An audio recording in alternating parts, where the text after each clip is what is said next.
We're recording, and so we should stand close to this to be recorded. Sure. Okay. Pick up. Good. It'll pick up. All right. Good evening, everybody. Can everybody hear me okay? All right, good. Um, Thanks for being here tonight. My name is Josh Messner. I'm a member here at Holy Cross.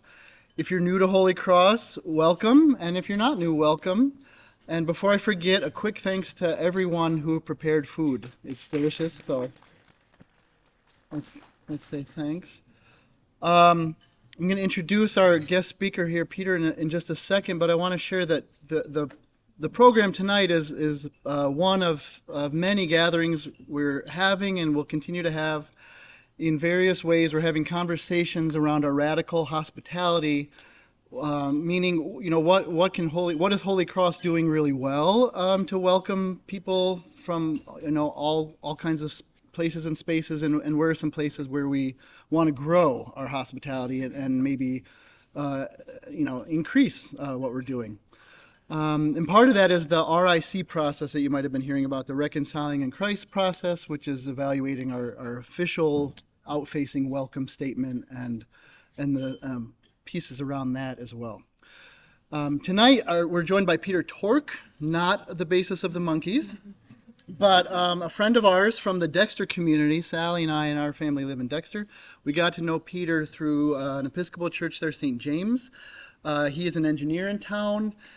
He and his family live in Dexter and are part of the community, and they're doing really interesting stuff around hospitality and welcome in our community. And I don't want to say all the things I know about you would kind of take away from some of your story. So it's just been a real. Keep going for the next hour. You can't. You can't? I'll get something to eat. It's been a real gift to me and to my family and to the community of Dexter to have Peter and his family part of the community and to learn from him, to see their courage and all that they're bringing to the community. So I won't say much more than that, but let's welcome Peter, and thanks all for being here. Thank you. Thanks, Scott. I'm going to try to stand a little bit closer here to the computer so the recording works out. But I do tend to wander, so if you see me going too far, just somebody throw something, preferably a roll, not a glass. But no, I really appreciate that you invited me here. I consider it an honor, and I could already tell you that you're already doing things that are going to help our kids in our community, especially those who are the most vulnerable. I talked to Josh. I know about some of the things you're doing, and but mostly the will that you have to do them. Pastor made a big mistake, though, telling me about this radical stuff. I believe her words were, "We want to be even more radical. We want to make we want to put radicalism into everything we do." So that's what I heard. I don't know if that's the message you sent, but I love that, and it's going to take that. So the way I'm going to do this is I got a 3-minute video that kind of tells the story of our family, because otherwise it could, we could talk about that issue alone, for an hour. So and then I'm going to stop, and my goal is not to talk at you, but right after the video, I'd like to just talk with you and see if you have any questions. And you can feel free to ask anything. I think Ema, I'll introduce Ema too here when she's not chewing on something, but I'll be a little bit polite. But Ema and I are friends, and we work together. We're co-workers. There's nothing that we won't talk about. There's no question that we won't entertain. So please, feel free, and hopefully, you'll feel safe to ask anything, but I just want you to know that you can feel free to do that. So, without further ado, let's get to the movie. Okay.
Gets that from his mom.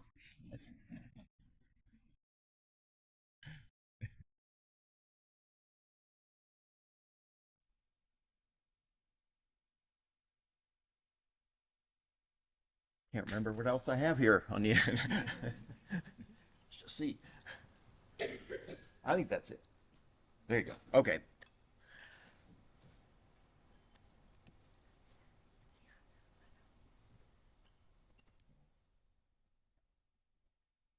Well,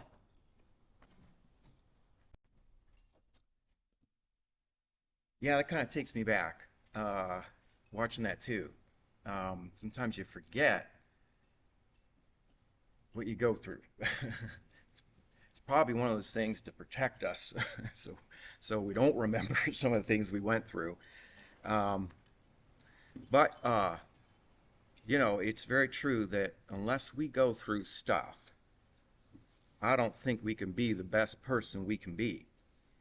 I think the people who go through life relatively unscathed are probably the worse off for it. So I can't tell you how much I learned by going through stuff, and I had to learn. So I will start off with this caveat, and then I'm just going to open it up for some questions.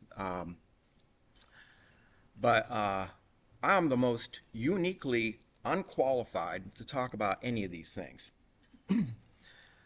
Uh, and I mean that in kind of every sense of the word.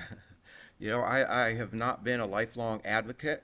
Um, I really don't know that much about religion.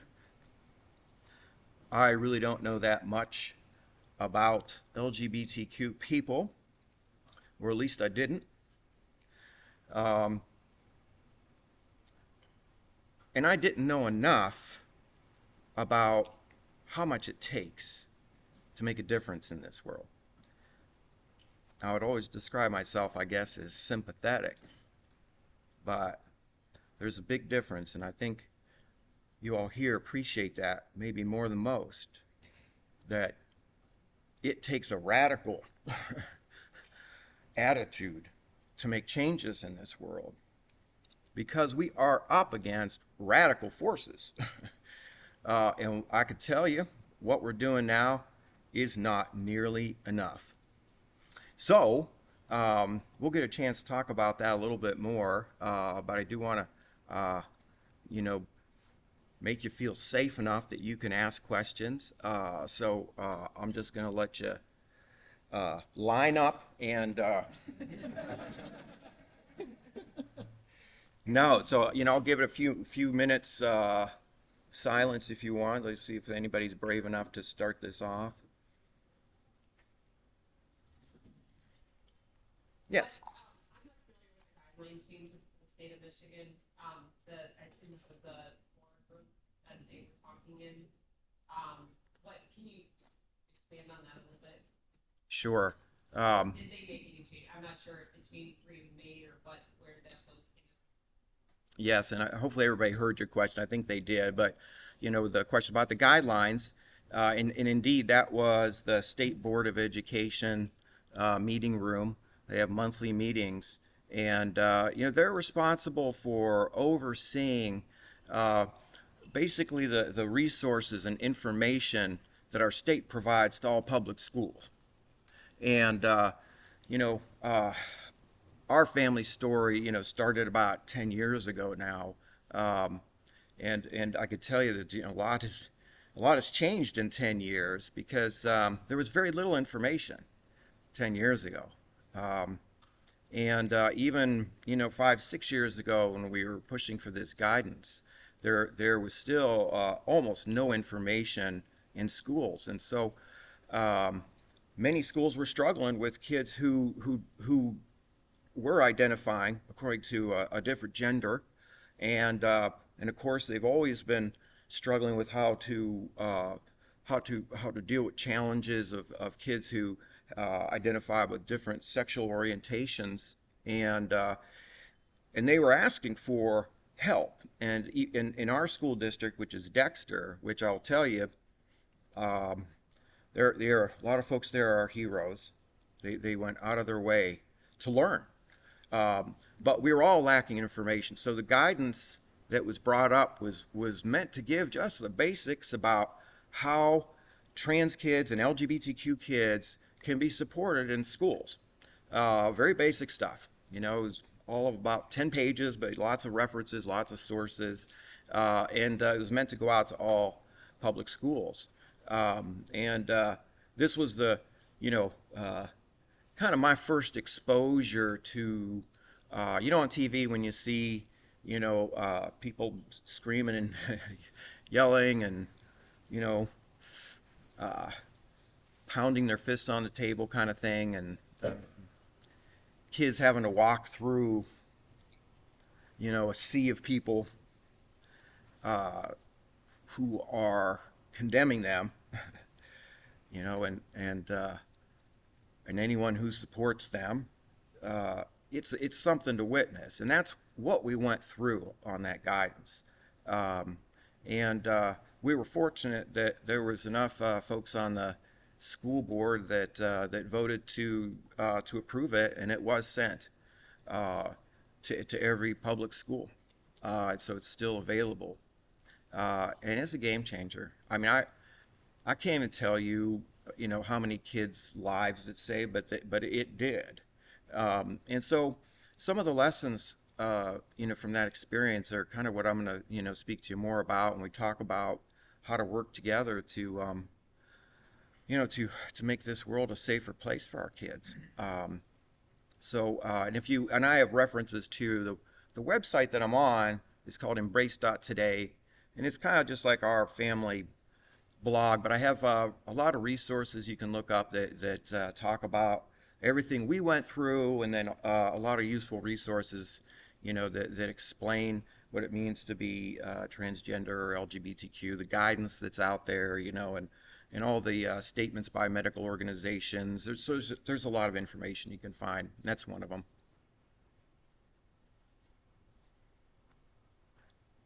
Any other questions? I will introduce Ema too. This is Ema Johnson, as I mentioned. She's a friend and a co-worker, mom of a non-binary child, and that's how we first met. And now we're on this grand adventure, basically going church to church. So I will say that I have been to more churches in the last 5 years than I've ever been in my entire life.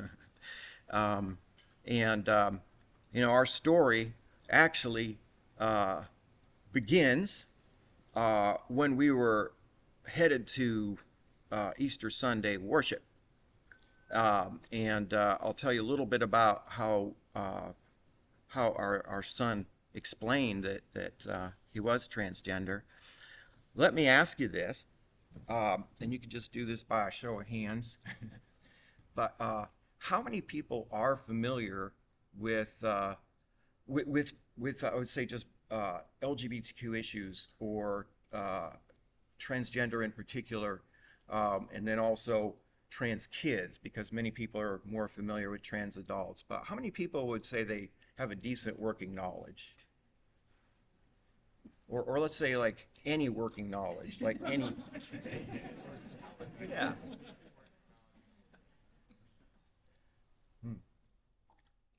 That's actually very good, because a lot of places we go, even places that are extraordinarily supportive, we find that people just don't know, because it's not a topic that's taught, for one thing. And a lot of that's because it's purposefully blocked. And if there is information out there, it tends to be the wrong information, tends to be disinformation. And so it's really, how can we expect people to understand this unless we talk about it? And so that's kind of, what a lot of our history has been, is just trying to get the word out there, because we had to learn. And I told you I'm not a born advocate. I'm an engineer. we're not even comfortable in social situations, much less understanding them. So, it's a learning experience, and I didn't know about this. And in fact, I also never really got enlightened on my own. It took other people. It took my kids to enlighten me. It took Ema to enlighten me. I've had the benefit of people who have cared enough, uh, to share their stories. So we're all in this together. Just the fact that you're willing to be here and express your desire to learn, that's good enough for me. And we can help you with that. So the interesting thing about our story, and the one that it became a lightning rod for, is that our son started telling us that he was a boy when he was about 2.5. Matter of fact, he was 2.5 on that memorable Sunday when we were late, as usual. My wife had just, gotten he and his sister these like matching dresses, and he had just worn that for like a picture thing at the daycare, but he refused to put that thing on that Sunday. And our normal amount of lateness, which I think we had pretty much we'd set the bar really low to begin with. Got to do that, but we were very frustrated that we couldn't get this dress on him, and it was extraordinary, because you'd think that you could pin down a 2-year-old and put a dress on him. I would have bet money on my wife, and she was not able to. So he ended up going in he wouldn't put anything on that would resemble what we call right girls' clothing, right? Now we know that none of that's real.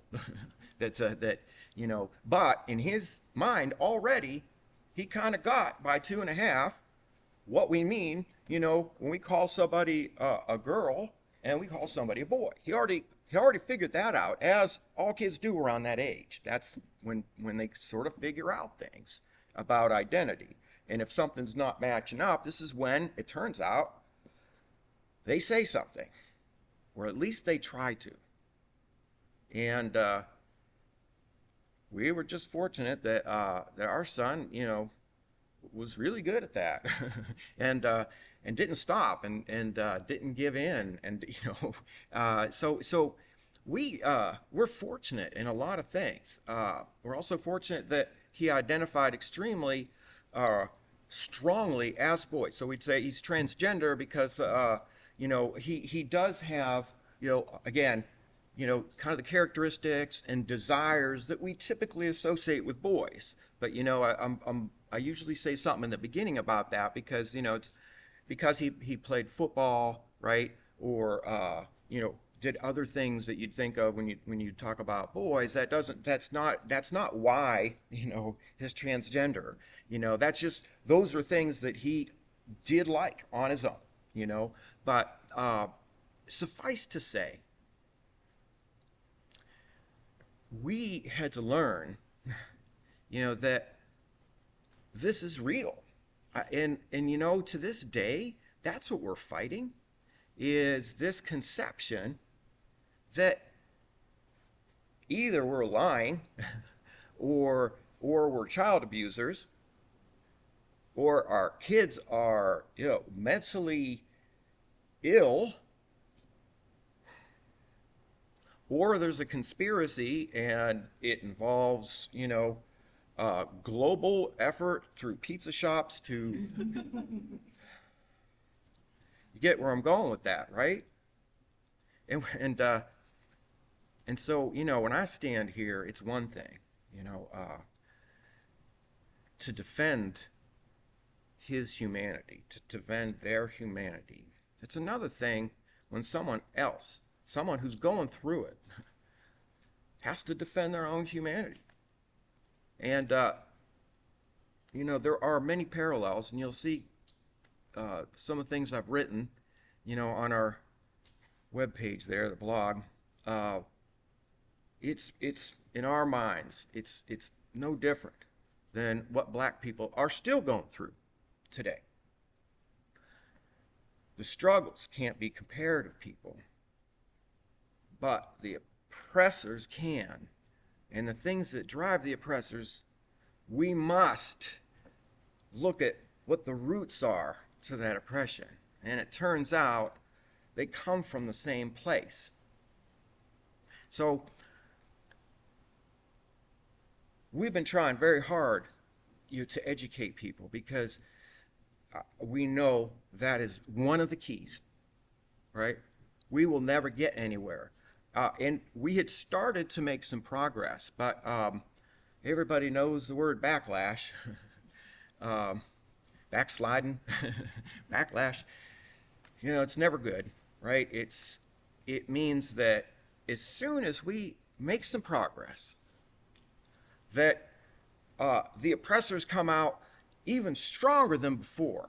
Because oftentimes we make the mistake of thinking that only we're the ones who are making progress, but the people who want to stop us are also making progress. And why does it always seem that they have more money and more power and are willing to do things that we're not willing to do? So the short answer to why I'm in front of you here today, in addition to wanting to share our story and provide what limited knowledge I could provide to you, is this recognition that we need to do something different than we've been doing. We've been trying to educate. Now we're being banned from educating. In schools, in workplaces, and we're being criminalized when we try to do it. Educators that violate any of these ordinances or state laws now that say you can't even talk about trans kids, right, or LGBTQ kids, or certainly not, challenge American history, with more details about black history and indigenous peoples, right? We're talking about criminalization. Certainly being fired, but people can press charges. Here in Michigan, I don't know how many of you are aware, but a bill was proposed last fall in our legislature that would make it illegal for me as a parent to affirm my son's gender identity, allow him to socially transition, and then receive hormone therapy, which I can tell you saved his life. Any doctor who helps us by prescribing that medication will also be criminalized. You want to know what the charge is? Does anybody want to guess? Child abuse. Child abuse. You know what the penalty is? I'll start off with this. I'll give you a hint. So this wave of legislation started in places like Alabama, Texas, and of course spreading, all throughout the South, Tennessee, Arkansas, Mississippi, right, and elsewhere in the country. And Alabama, I think, had this as a federal offense, child abuse, with a 10-year prison sentence. Michigan is like, oh, heck no. There's no way Alabama is doing anything better than we are. Got the biggest stadium. Let them try to build another row of seats. We'll put a whole new section up, right? So they're like 10 years. How about life? Oops. How about life?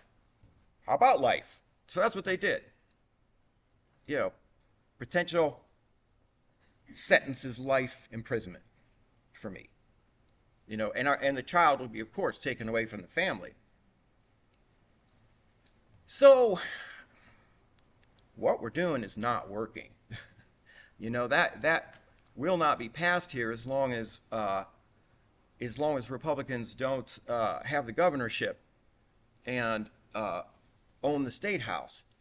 But in every state where they do, they're all proposing the same things, and they're going through. South Dakota, Utah. Legislators have proposed federalizing this law. We're a couple seats in the Senate away from this becoming a federal law. But right now, parents like myself in those states are moving out, trying to go to a place where their kids can still get this health care. Well, Ema and I say all this stuff, and she's probably like, I never actually agreed to this or signed anything that he's saying. But we're staying and fighting, aren't we? Yeah, right? You can't run from this, because guess what? It's not just about trans kids. It was never just about black people. It's never about Mexican immigrants. It's never about any other religions coming here. It's about power and control. And those who will do anything to maintain power and control. It doesn't. Trans kids were just really, really convenient for the weaponization of religion, because that's what's being done. For the longest time, black people, it's like, thank you, Ema. It's like such an easy target that they didn't have to go after anybody else. Right? Slavery, segregation, justified in biblical terms. Trans kids are an abomination. Now, this isn't placing blame on someone who's at church and who may have been taught that. Because who's the victim in this situation? People who are manipulated into weaponizing their own religion? Or the people who actually cast the votes? But, you know, when does a victim become complicit? When does a victim unknowingly, perhaps unwillingly, become complicit? It's as soon as you go to the polls, right? It's as soon as you take an action that goes beyond your thoughts in your head, right? What we find ourselves in today is a bit of a quandary.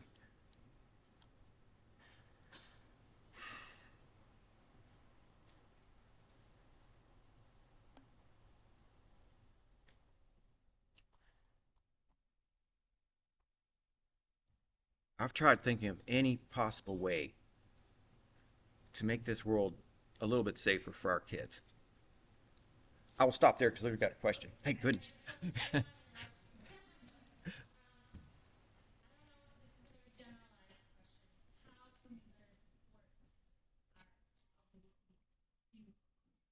people in the world. I don't know if there's an answer to that. There is. At least there's an.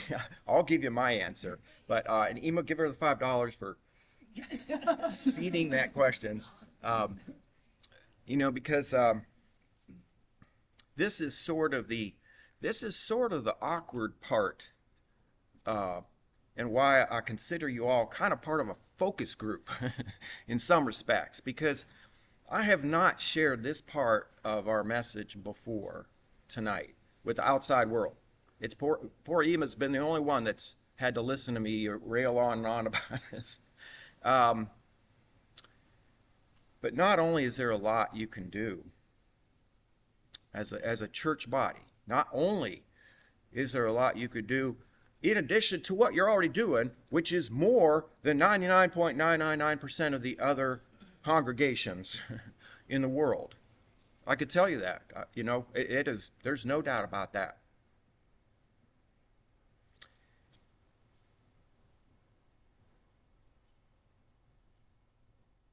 But not only can you help, we can't do this without you. That's the conclusion I came to. In the beginning, I was, when it finally made sense to me, and it didn't take long, because I had my son telling me, I'm a boy, and it's not just like about clothes. It's not just about hair. It's not just about pronouns. I'm going to tell you this. My son was distressed to the point of, like, I didn't know what he was going to do to himself at that age, because his body did not match his identity. We don't always share that part of the story. So you get all this, my daughter wanted to be a pirate when she was little, and, we didn't let her be a pirate. And I'm like, well, why not? You're pretending to be a school board member. It's not just about that. We're talking about kids that, and maybe if you could walk in their shoes, it's tough to do. But if we do that, you could see why. If everybody is telling you you're something that you're not, and refusing to believe you, and making it so that you can't, and if you do, you might get beat up or killed. So, what is the role of a church? I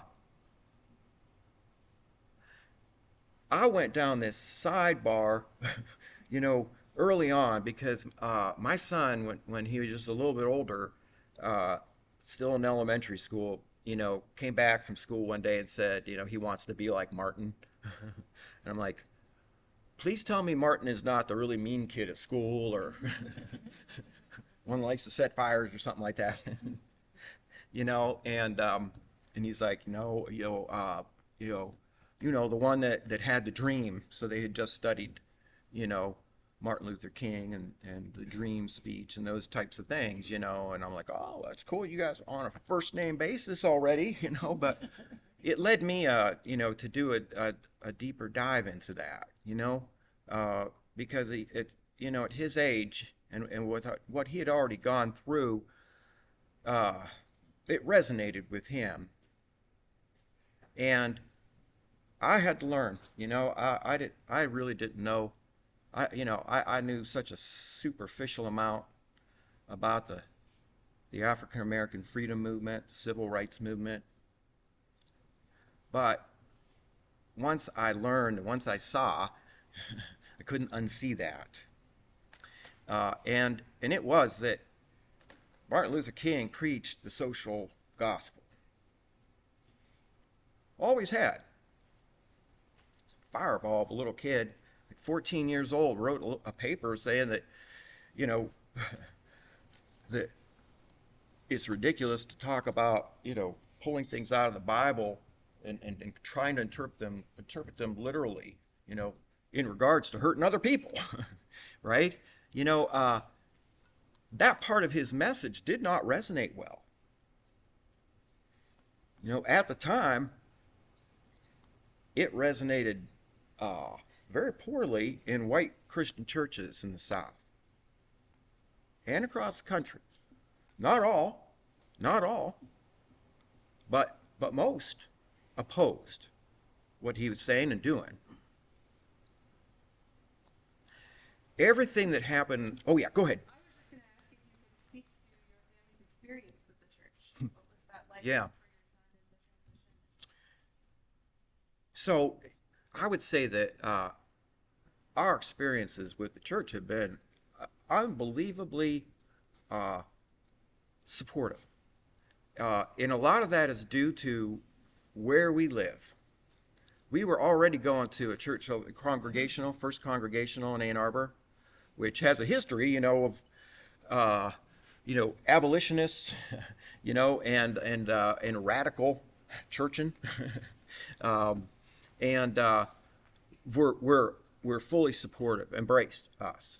They did. And later, so we did stop going after a while, because once we started on this journey, it got very difficult for us to go back into church, even one that was very supportive.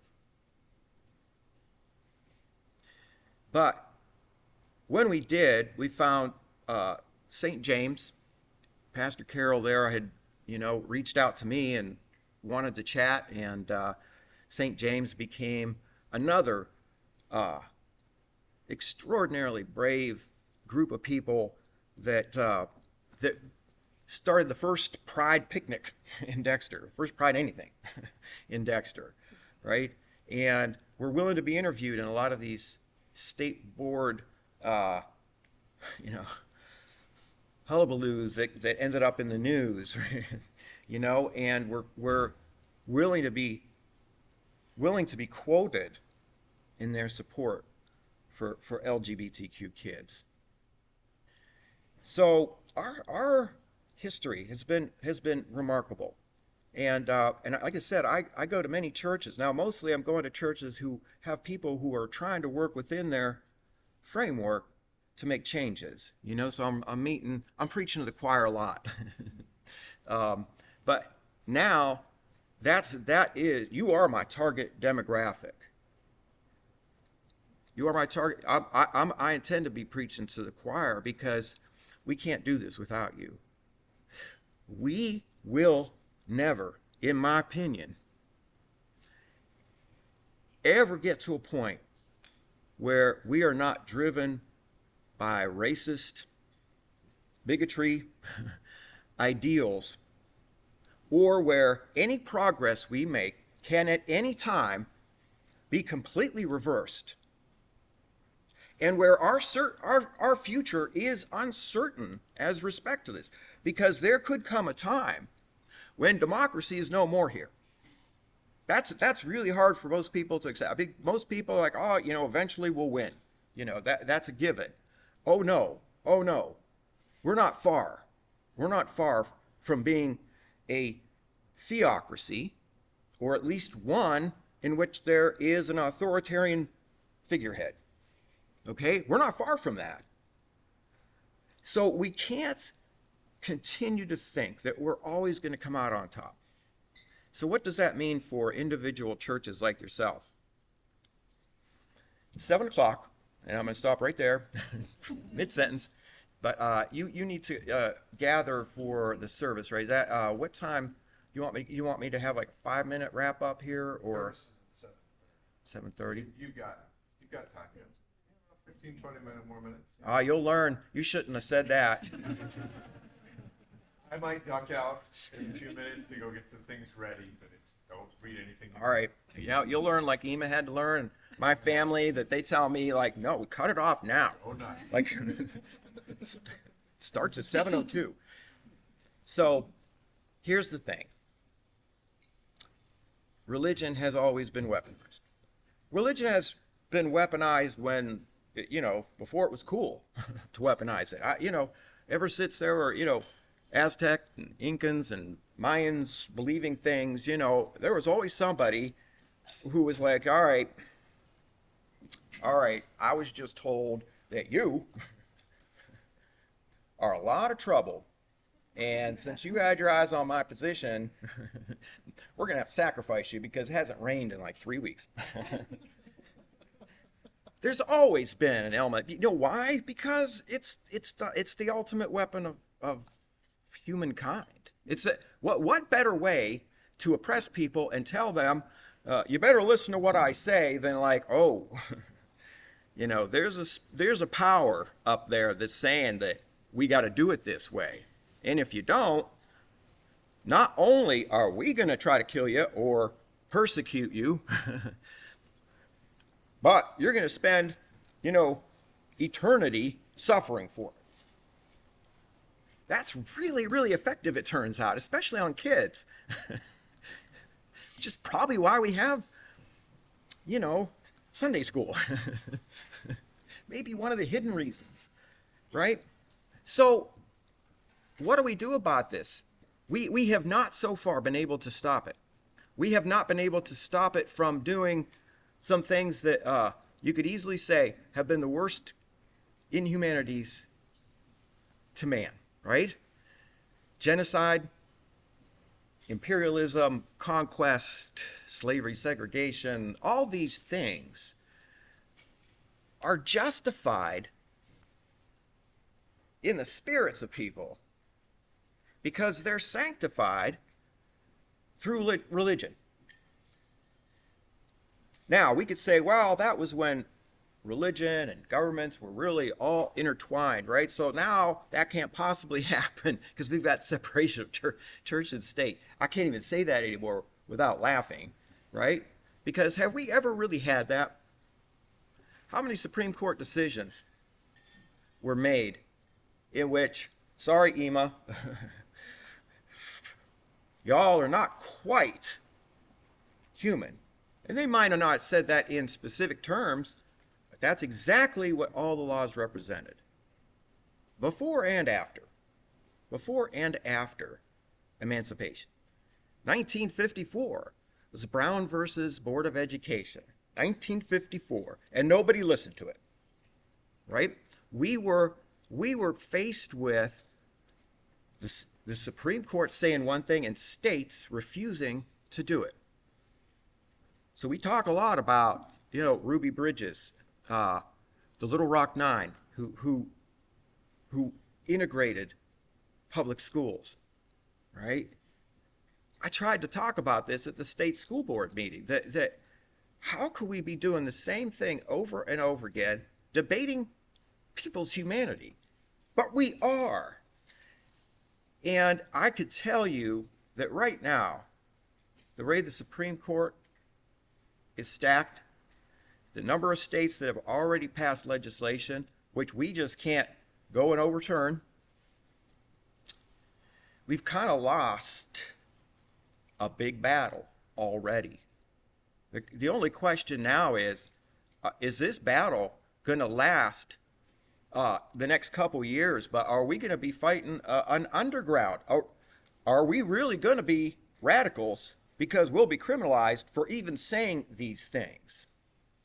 That could happen. And we will have generations of kids who will not learn about American history the way that it should. We probably won't have many trans kids left because that's one of the effects of this legislation, right? Where are we going to be? It's been 70 years now. 70 years since Brown versus Board of Education, since the Civil Rights Movement. 70 years. Why was everybody protesting on the streets a few years ago?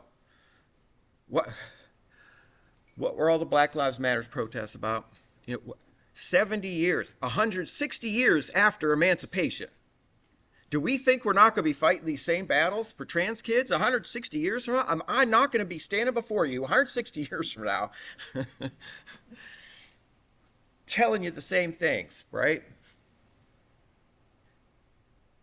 It's up to us, and I do not see any way to end the weaponization of religion, which fuels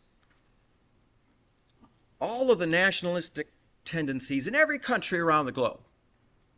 You want to know the primary reason that Putin gives to the people, not just the NATO story about invading Ukraine,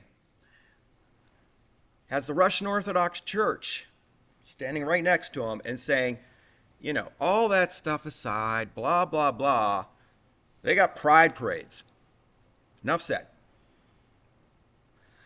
Countries around the world are doing the same thing because trans kids are not well understood. It does take a minute to realize this, to realize that gender is on a spectrum, as is sexual orientation, as is everything else in our genome. Okay? But it takes a minute, and it takes education. And I have no hope, none, that public schools may even survive into the future.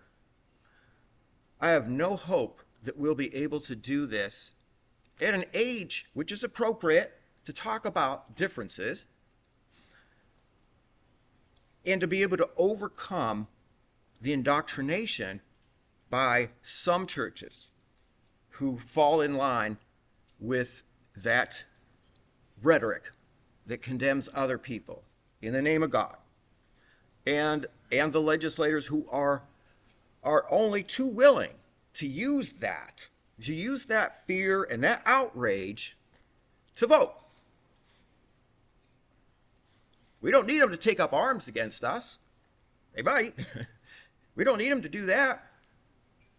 All we have to do is sit back and let legislators spout this stuff, enrage people, and get them to vote.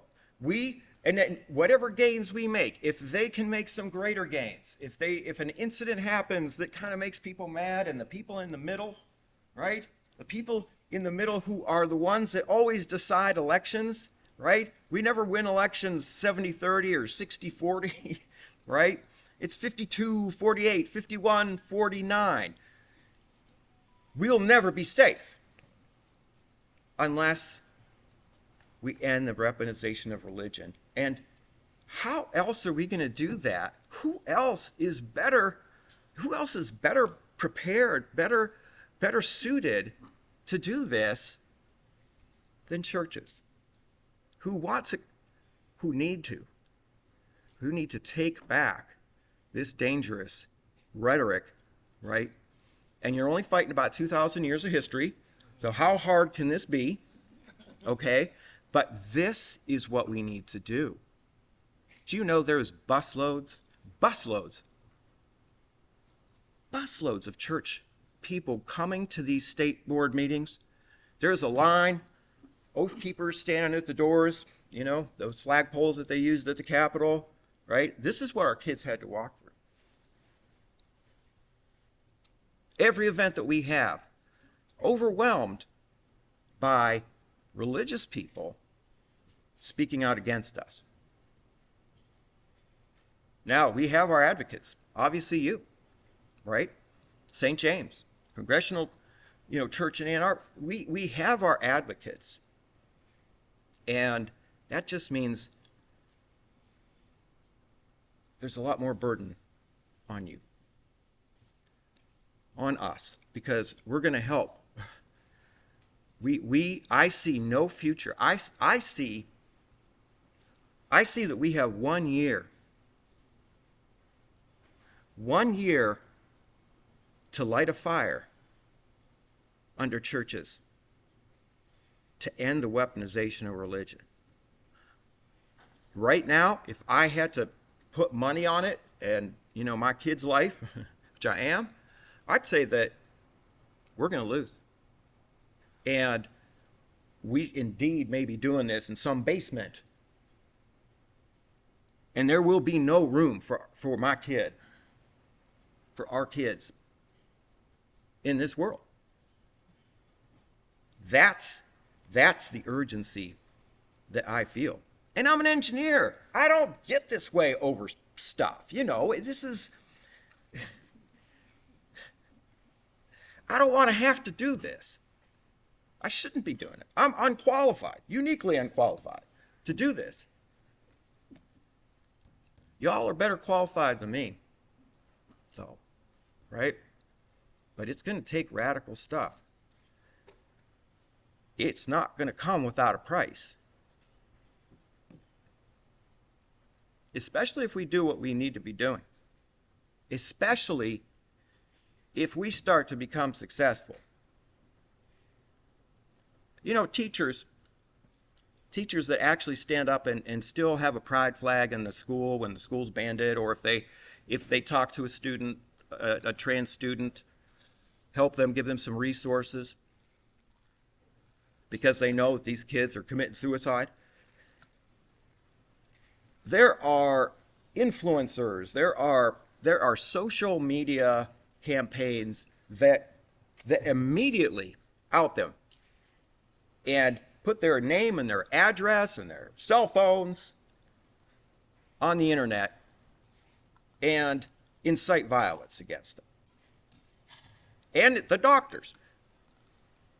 Not too, about less than a year ago, there were death threats made in a bomb scare at Boston Children's Hospital. The same, if we're successful, the same could happen to U of M at Mott's. That's where our son goes. That's the advice he takes. What a fool. And what an idiot am I when all I had to do was listen to Tucker Carlson, and I could have known how to take care of this uppity trans kid, instead of paying attention to these endocrinologists at the University of Michigan. If I'm successful, and I mean this with all, sincerity. Yeah, kind of. But I would expect, the only way I could view myself as being truly successful is if somebody were to kill me. That's my bar of success now. Because I'm like, my goal is to make somebody so angry that they would waste their time on somebody like me, an engineer who knows nothing about nothing, right? I mean, that's a mark of success, right? I'm afraid it won't happen. I don't know if I could be that successful, I don't know that I don't know that I could even get, a few churches to start this process of radical churching. You had a better word for it. Radical hospitality, even better. We're going to serve you to death. Talk to me later. We'll come up with all kind of different. Engineers are great at marketing. We need your help. If you're willing to even learn more, we'd come back and I could walk you through what I think are the next steps and things that you can do and things that are pretty bold. I won't, it's not enough time to actually get into the details, but I'd share some of those. And we can make you radicals, But I appreciate every one of you. I mean, I tell him all this all the time and mention this to Josh. I don't feel like I even have a right to ask these things of people, because for me, it took having a trans kid to open my eyes.